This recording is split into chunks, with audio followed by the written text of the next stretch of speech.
Welcome to the Remind Podcast, the podcast where we get inside the real estate entrepreneur's mind. My name is Harrison Smith. I'm the Director of Growth with the Mateja Group at Keller Realty here in Maine and expanding throughout New England. And I'm joined today by Danni Higgins. How you doing, Danny? I'm great, Harrison. How are you? I'm great. Thanks for joining us. Absolutely. I'm happy to be here. I'm really excited to have this conversation. Good. I'm looking forward to it too. So why don't we kick it off with you telling folks a little bit about yourself? Sure. So, like Harrison said, I'm Danny. And let's see, I am currently the client and partner ambassador with the Mateja Group, and I live in Portland, Maine, and I'm originally from the Southern Maine area. Nice. So you're in the real estate space, but as we found out, most people don't start in the real estate space. They end up there. So why don't you That's tell true. us a little bit about your background and how you got into real estate?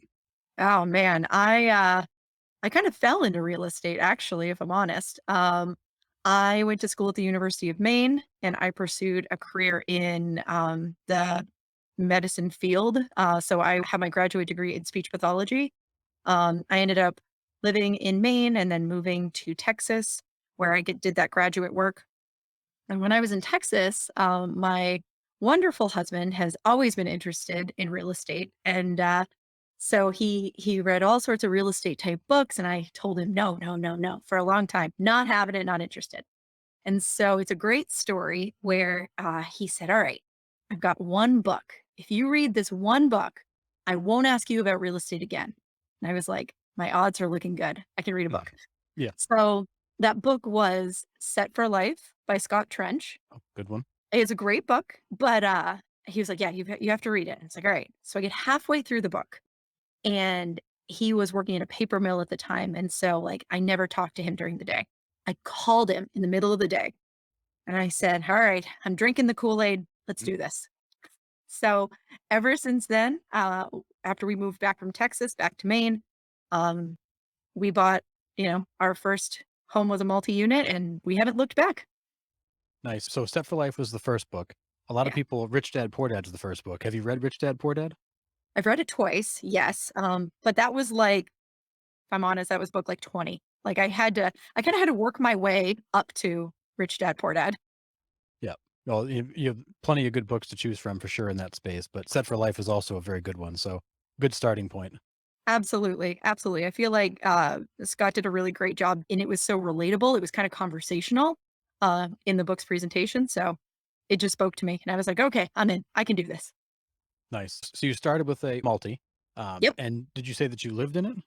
Yeah, so we house hacked. The first home we bought was, so after Texas, we rented here for a year just to kinda get a lay of the land, and then, we knew we wanted a multi for our first one, so we found a 3-unit in Portland, and we lived in one of them and rented the other 2 out, but we actually started by Airbnb one of them, which kinda started us down a whole 'nother rabbit hole. Hmm. And, so yeah. So you started with one Airbnb unit, and obviously that's grown to more. Did you do Airbnb just to kind of experiment? Did you have kind of like a funky unit that it made sense for, or was it just a model that you liked? That's a great question.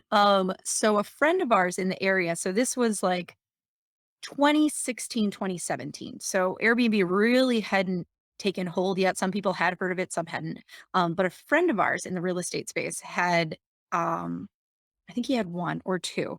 And so Sean had been kind of talking about it, and we figured, all right, we'll go with 1. So we did traditional long-term rental on the first floor, and the third floor actually was a third floor of a triple decker. So it, had funky ceilings, archways. Mhm. We thought, all right, it's a little more eclectic. Maybe folks will like it. And come to find out, they really did. We booked out, and then ended up doing the same for the first floor after the long-term tenants, the lease went up. Okay, so you started with one, it became two. How many Airbnb units do you have today? I think we're at 6. Six. So Okay. I think we're at 6, yeah. Well, or soon to be 6, I should say. So we have 5 right now, but we are, pending a 6th. So we're working on that right now. Okay. So when you say Airbnb, kind of describe a little bit about what is an Airbnb unit to you? An Airbnb unit for us, at least in our portfolio, what we have is, we have 2, multifamilies, and they're both 3-unit, triple decker stacked. And so one of them is in the town or the city of Portland, which there are regulations so that you have to have one long term and within a 3-unit building, and the other two can be Airbnbs. So we have those. And then in Westbrook, which is where our other building is, they actually don't have those regulations. So each apartment building with, in the next 2 months will be its own Airbnb. So for us, traditionally Airbnbs are thought to be more of single family units, whereas we've taken the multifamily approach where uh, an apartment is actually an Airbnb. Gotcha. So you're buying these buildings, you're, kind of sprucing them up. Are you, fully furnishing them, plates, napkins, silverware, furniture, like all of it? And then are these typically 1, 2, 3 night stays? Like, how do you guys set it up? Sure. The setup process, I try to tell anybody who's thinking about doing an Airbnb, you front load the work. You are going to be working, and it is going to take a lot of time, organization, and energy to get that unit off the ground, but it's so worth it once you do. So, in terms of furnishing, to answer your first question, yes, we furnish the entire place. Um, so you don't want to come with me to IKEA? I bring a U-Haul. Yeah. Like I don't mess around. I have I have so many spreadsheets, what is needed, how many of what is needed, um, and then, just organizing the extra things that guests might need, trying to get into their mind of like what would be most convenient for them. So yes, it's a lot of prep work. So length of stay, um, the way we've structured that is there's actually programs that can help you build algorithms as to how much for pricing, but as well as giving you minimum night stay. So for us, if somebody books on a Saturday, they have to book Friday too. So there's a Okay. 2-night, but instead of saying 2-night stay, they could book one night in the middle of the week, but they have to book the weekend together.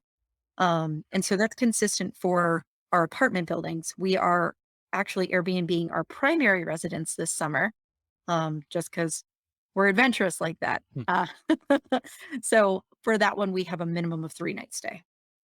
Gotcha. So really what you guys are doing for Airbnb is almost a hotel model where you can stay for a night certain times, but if you're going to stay over the weekend, you've got to take the whole weekend. But really it's a hospitality model. Correct. Yeah, it's what the guest needs. We have minimum requirements, but we haven't blocked out that people have to stay for a whole week.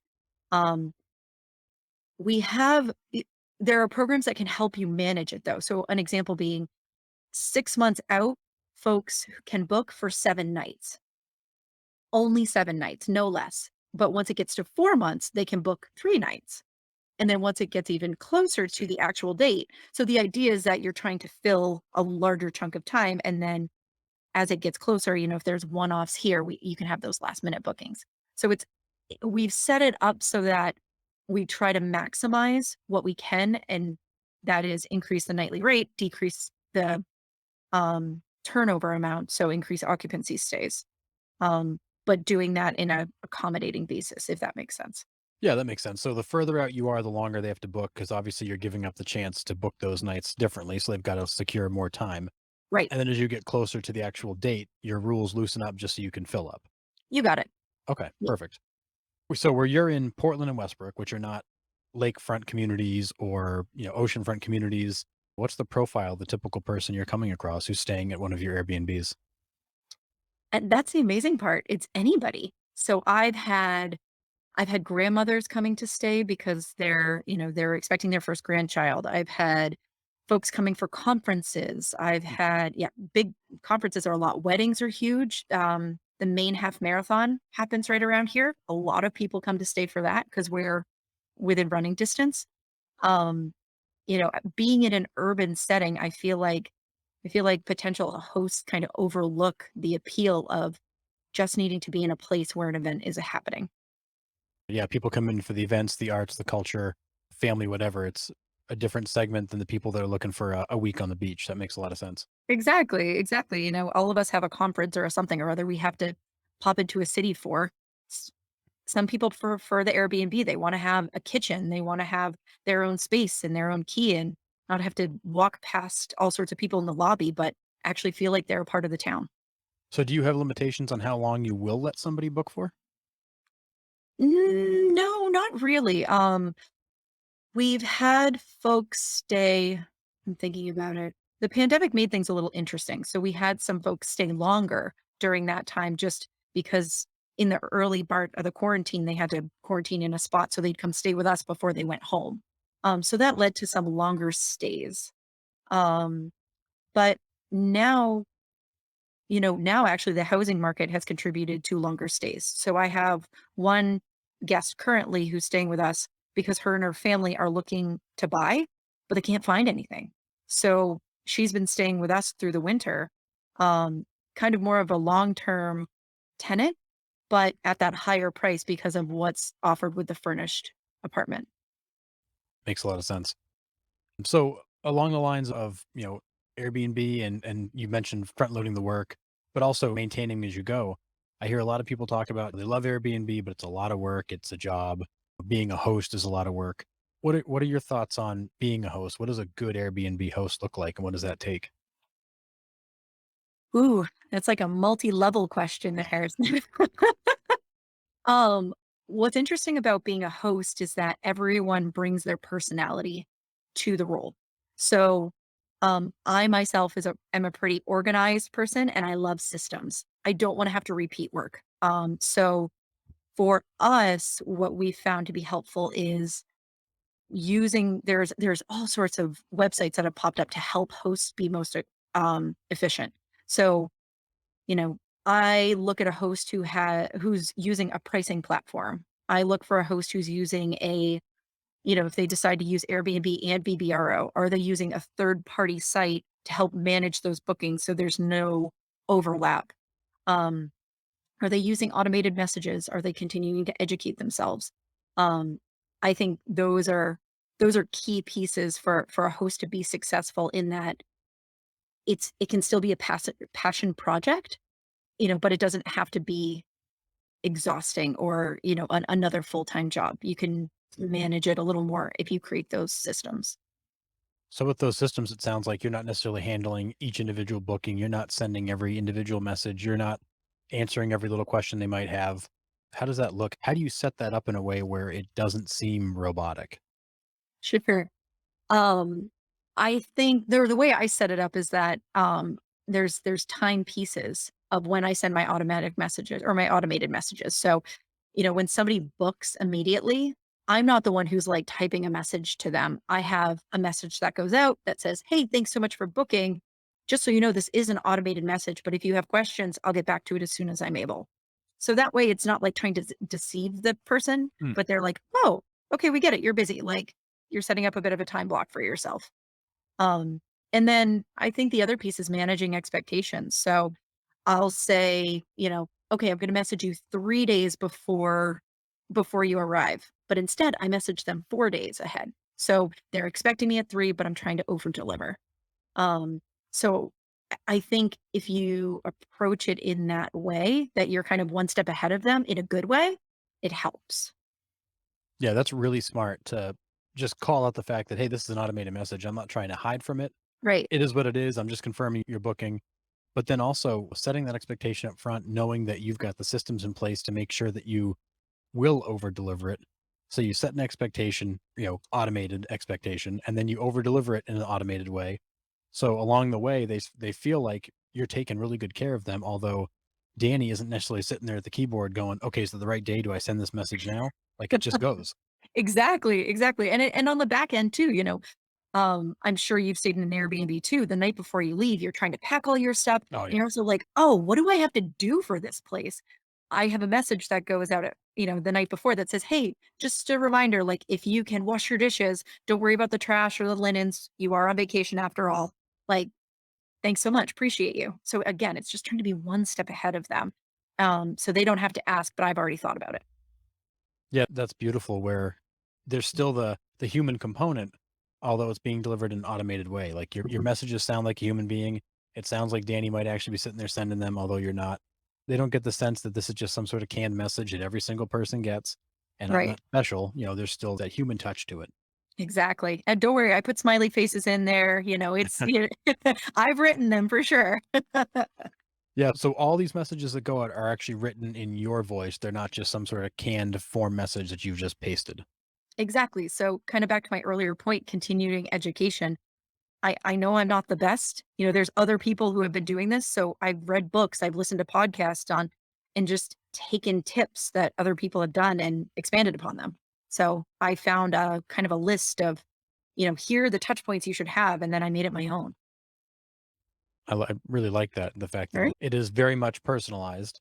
In the real estate space, we always talk about R&D, ripping off and duplicating. Right. We rip off and duplicate stuff all the time because we share things with each other. But in this case, you're able to kind of R&D some stuff, put it in your voice, make some improvements based on what you've learned, but you didn't have to start from square one. Exactly. It makes the process a lot easier. It's less daunting. When you start at zero, seems like a huge mountain to climb, but if you can build on others who have already taken the path, it makes the process a lot easier and feels more manageable. Yeah, exactly. And you still get that human element all along where you can effectively replicate yourself without having to be the one actually checking the calendar and sending the messages all on the right day. Exactly. So, assuming that we weren't to have some crazy regulation or a change in the world, now that you've done Airbnb, do you ever see yourself going back to long-term rentals? No, Yeah, I don't see it. Unless I don't know, unless Sean and I do some work out of state or, somebody else manages that piece. What drew me to Airbnb was not so much, I mean, there's definitely a financial component that sure. definitely outweighs a long-term rental. But I love the hospitality bit. I love hearing that somebody had a fantastic stay and they love the city. I feel privileged to be able to show them such an amazing place and for them to stay with me. I appreciate that. So I don't think I could give it up. Well, that's great that it actually has meaning to you. You're not going through the motions because the returns are better, which many people do. You actually enjoy the process. That's kind of how Sean got me on board, to be honest. So he's more the financial brain, and then I'm the one who brings the systems, the organization, and management. And so I've always really loved people. And so the idea I got to talk with people and hear why they're coming and what they're coming for. And oh my gosh, I love this painting. And because I'm part of choosing that process, I'm like, oh, thank you. Like, yay.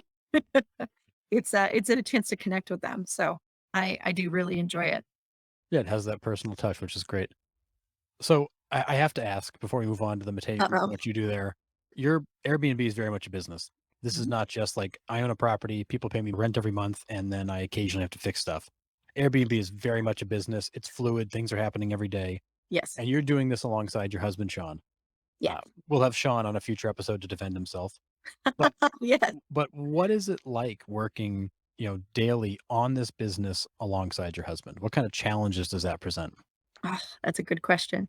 What's so funny, and I have this like distinct memory when we were living in Texas. So this is before we bought any investment properties. This was like before I was on the bandwagon. Both of us agreed. We both have very strong personalities. We were like, nope, we can't work together. Like, I love you, but no, we can't work together. And yet here we are owning this business together. And we were like, wait a minute, what happened? Yeah, But what's nice in it is that both of us know our strengths and we know our areas for opportunity. And so keeping that in mind that this is an opportunity area for me. So personally, finances, I have a harder time with the numbers. He has to walk me through those numbers and I'll get there, but it just takes me more time. Whereas for him, it's automatic.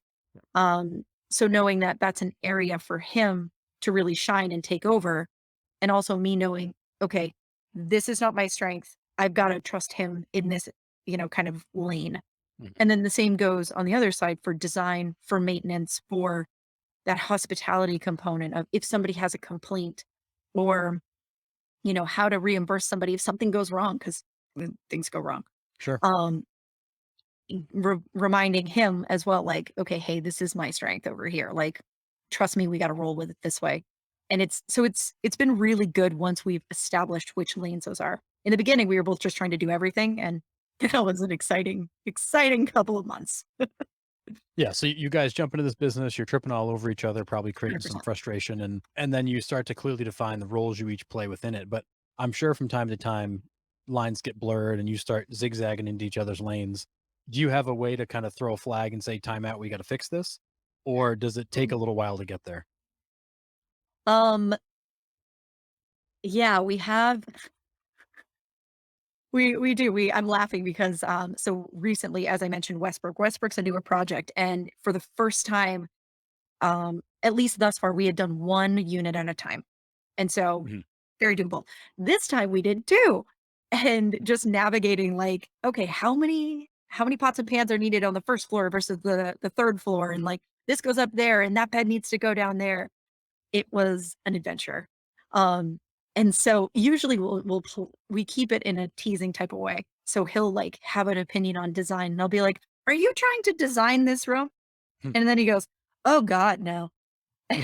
Okay, just checking. Like, and then it's just kind of that check and balance. Or he'll I remember when we were looking for properties before we found Westbrook, I am the one who is consistently looking and just kind of like, I'm a little obsessive, I'm not gonna lie. Like I'm like, when I'm looking for a property, I'm in.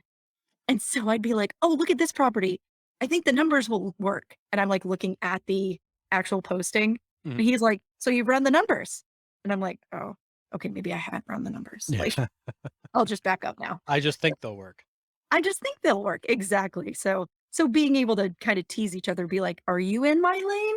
"Oh, yes, I am. I'm just gonna Yeah. back on up." That yeah, that's good. There's gotta be some mechanism to make sure that you guys don't, crash into each other in the middle of all this, because with all that stuff going on, all the logistics, all the stress already, the last thing you need is to be battling with each other over it. Exactly. And there are definitely times where we do have to come together where, the two pieces of what we're doing collide, and usually those conversations go well because we both know what the other is bringing to the table. So, it I think defining those lanes really is what made all the difference. Before it was just utter chaos, but now we've got a system. Gotcha. Okay, so let's transition over real quick to talk about the work you do at the Mateja Group. So you joined the Mateja Group as the client partner ambassador. So why Yep. don't you explain a little bit about what that role is, what it does, and also what attracted you to it? Sure. Well, as I said, I have a history in working in the medical field. And while I did enjoy it, starting working with this business, Airbnb, just real estate in general, it kept pulling at me. I was very interested, but I didn't know where I would be a good fit. And so actually, it was conversations you and I had had about what opportunities real estate had. Being outside of the real estate world was like, you can be an agent, period. Yeah. And I did. I thought there was a hard stop. And so after our conversations of like, hold on, actually, there's a lot more Mm. that you can do.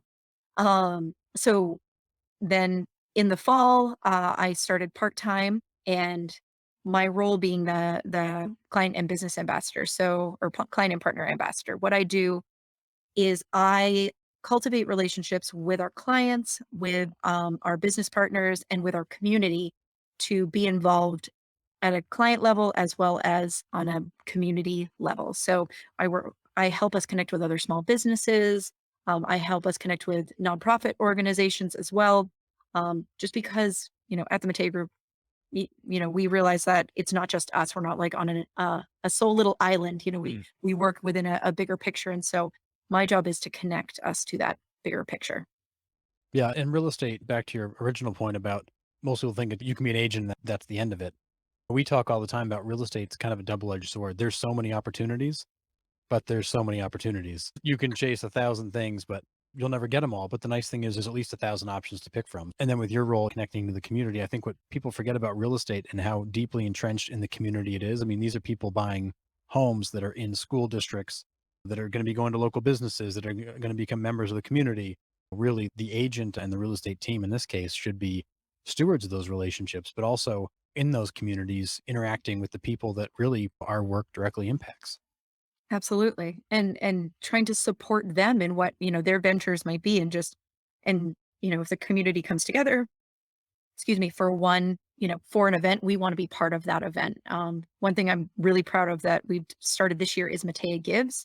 And so an agent or team member has each month will select an organization, and $100 from any sale or purchase of a home within that month is donated to that nonprofit organization. We've highlighted some great folks. Hospice of Southern Maine, which actually they're right down the street from us. Mhm. We actually are just wrapping up with working with the Dempsey Center. And then being April, Camp No Limits, we've just started, and it's just been a wonderful opportunity to connect with our team for, what drives them outside of the real estate world, as well as, working with these great nonprofits and seeing how giving back to them, but also seeing what we can also do in the future to better benefit their needs.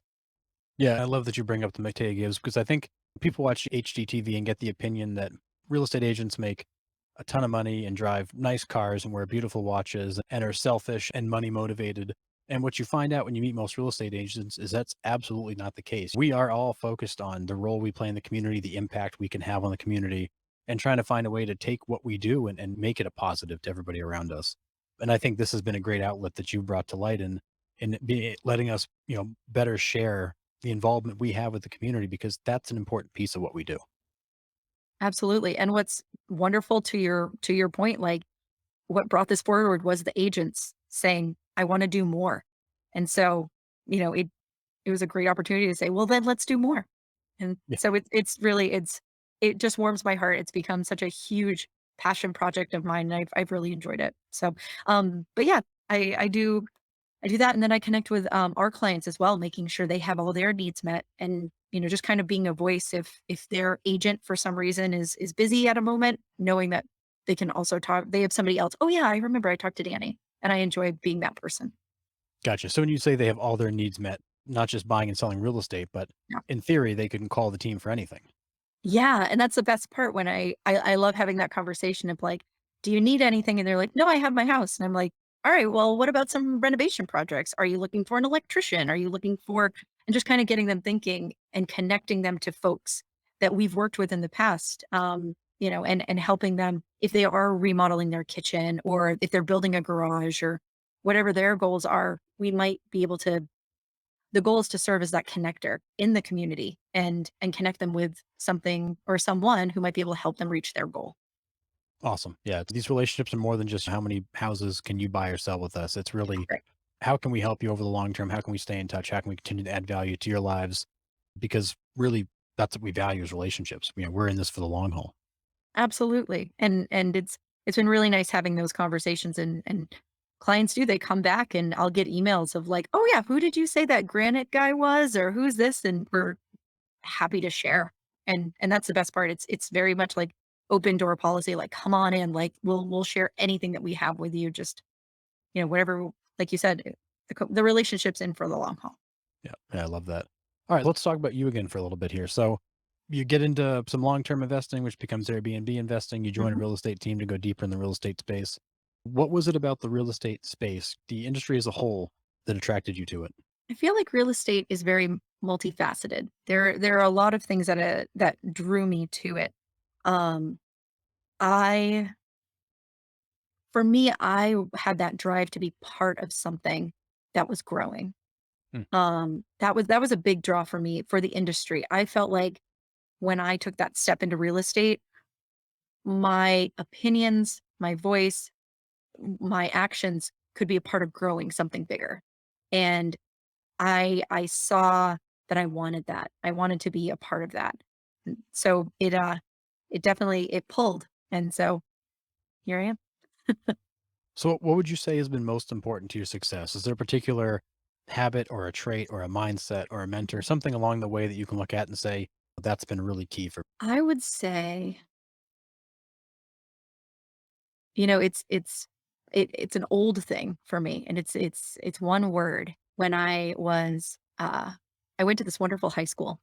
And there was this course called Humanities. It was really interesting because it was a professor of literature and then a professor of art history who taught these high school kids by choice. They didn't want to go teach at the college level, but they started at the beginning of time with art and literature, and we worked our way through. And it was a huge undertaking. It was a big, big course, but um, I remember I encountered in that course the word persevere. And I remember asking, I didn't know what it meant. And then when I heard the description and the definition that regardless of what comes into your path, you just keep going, it just resonated with me. And it's something that's been a core value of mine that regardless, it doesn't matter what comes up your path, whether it's a huge mountain, whether it's an ocean, it doesn't matter. You can keep going if you decide to. So that's been what keeps me going. I love that because it's human nature when you start to feel a little friction or a little bit of pushing that you tend to stop. And Mm. it's kind of ingrained in your head, it's the fight or flight, it's the that feeling of discomfort that immediately like your mind and brain want to shut down. Like, I don't want any more of this. But Right. what we often find is the best things are on the other side of that discomfort or difficult situation. We just have to be okay with that period of discomfort to get to where it is. Exactly. So instead of that fight or flight, my reaction is like I just drive my heels in a little further and keep pushing forward. Nice, very nice. All right, so in all this, and especially where you've done a lot of transitioning here over the last several years, what would you say has been that most difficult lesson you've learned along the way, as it relates to your time in the real estate space? Oh, this one I know immediately. This one I know. This has been very challenging for me. I am a person who likes to get everything done. So my systems that I was talking about earlier, like that allowed me to check that off of my, responsibilities. I could move on and accomplish something else. What I found is that I can't get there's to your point, like there's so much that you can do. There's so many opportunities, but there are so many opportunities. Uh-huh. And not being able to get to everything. I find that I run out of time and it's hard for me. It's hard. I struggle. Yeah, it is, and it's funny because when you get into real estate, you get into business building and especially client services where the relationship really doesn't end. There's not an end point where you stop and go, "Okay, good, like, I'm done with that." Like, Right. it is just it's a continuum, it just continues to go. So you never get that point to really stop and celebrate the win or enjoy the moment because there's another one coming. It's Right. it's continuous.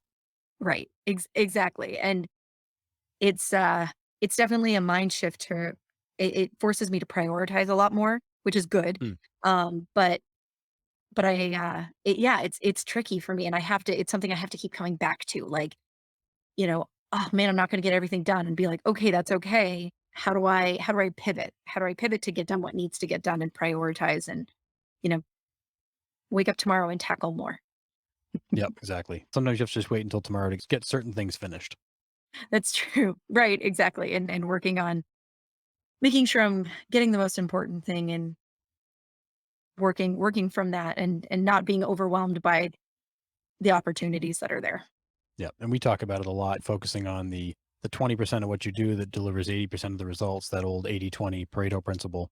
Yeah, Yep, it's making sure that if anything you don't get done, make sure it's not on that 20% list. If it's on the 80% list, no problem. It can pass on till tomorrow. But if the top 20% of the things you do that create all the results aren't getting done, that's when you start to feel that friction of not advancing. absolutely. It's like spinning your wheels when you get stuck in the 80% and Yeah, it's frustrating. absolutely. So what would you say would be that one piece of advice you wish you had known when you got started? I wish I had known to rely on others more earlier. Hmm. So, it's kind of that saying, and I'm gonna butcher it. I always I'm laughing because you always correct me on the verbiage, but it's the idea that you can only go so far on your own but if you work with others, you can go so much further. What is the Yeah. actual saying? It is, if you want to go fast, go alone. If you want to go far, go together. Exactly. So And it's I the same tried thing. same idea, but I every time I think I say it differently and it makes me laugh every time. The principle's the same. But I think that Sean and I tried to go far alone. And we hit a wall. We couldn't do any more. And so learning that lesson within the last year and a half of like, you need other people. And it's just made all of the difference. Yeah, and that's a great point. I think we're all guilty of that at times, thinking that I got this, I can take care of this, I've got it all Right. figured out. Right. And in some cases, maybe we do, but what we find is that having people on the journey with you, not only is it more fun, Yeah. but It's true. it feels lighter. You're not trying to carry the whole load by yourself. You're not trying to do everything, be everything to everyone. Having the right people with you on that journey makes it just a better journey all around. Absolutely. I mean, and it's, I guess you think, or at least I did, I thought about the idea that, you only bring people in when you can celebrate. And actually what I found was most helpful is having them, support me when I was down or when something went wrong with the building or it didn't go right or I was beside myself because we were running late on the time. Like Mhm. it having them throughout all of it made all the difference. Yeah, no, very, very true. It's having people you can lean on is key. Yeah, absolutely. Okay. Well, before we head out of here, what's a good way for people to get in touch with you if they want to talk about Airbnbs, talk about your journey through real estate, or get in touch with you about the Mateja Group? Absolutely. Obviously I'm super shy. So Yeah. Yeah, for sure. please contact me. I would love to chat. This is my favorite thing to talk about, Airbnbs and real estate. I could talk about it all day. So you can email me. That's probably the easiest way. Danny, Danni at kwmatea.com. I'm always on my email. So I'll get right back to Awesome. you. Awesome. All right. Well, And it thanks won't so be an much. automated message in my Yeah. email. Yeah. Right. These will be real responses from These will be real responses. us. All right. Well, thanks so much for joining us, Danny. It's been an absolute pleasure, Harrison. Thank you so much.